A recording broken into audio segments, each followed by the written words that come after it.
O siya, bago kayo ma-stress, ito nga pala yung gamit ko na whipping cream, ACC. O diba, hindi ko na kailangan magsalita, nakikita nyo naman, diba? Super kinis niya. Hello mga mi, kamusta kayo? So for today's video, nakita nyo na nga sa unahan, ang team ng ating cake ay Boss Baby. Nag-start na nga pala ako maglagay dito ng straw and dowel. Ang order nga pala ni client ay moist chocolate cake, size niya is 7x4. And then inangat ko na nga, nakikita nyo naman na tagusan yung kanyang dowel sa board. So napaka-safe talaga nito kasi may support siya and stable talaga siya kapag nasa biyahe. Nag-start na nga pala ako maglagay dito ng white na color ng icing. 2 colors kasi siya sa ibabaw and then yung nasa bottom is color blue. At eto nga, habang nagpapakinis ako ng cake, syempre, kikwentuhan ko muna kayo. Ngayong talagang March, karamihan talaga ay matumalang order ng cakes. Pero para sa akin ay parang hindi naman, although hindi naman sunod-sunod yung orders ko. Every March kasi, silang talaga yung umu-order sa akin. At every year ay nagpapagawa siya. So,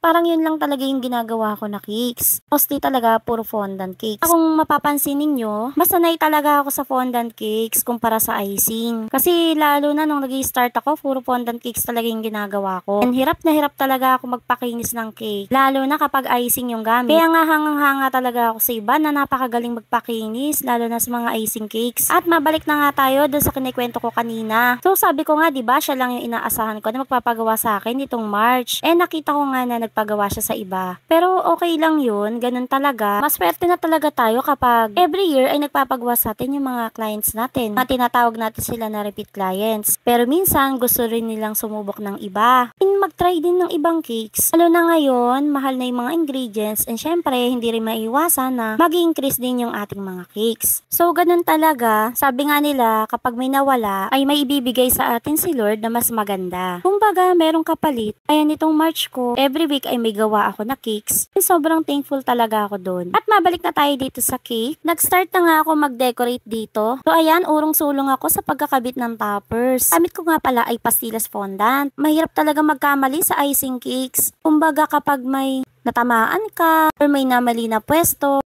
ay mahirap na siyang ayusin. Kagaya ko ba naman, pa naman ako talaga ganun kasanay talaga sa icing cakes, although matagal na akong gumagawa ng cakes. At kagaya niyan, o diba? Bigla na lang siyang humiwalay sa cake?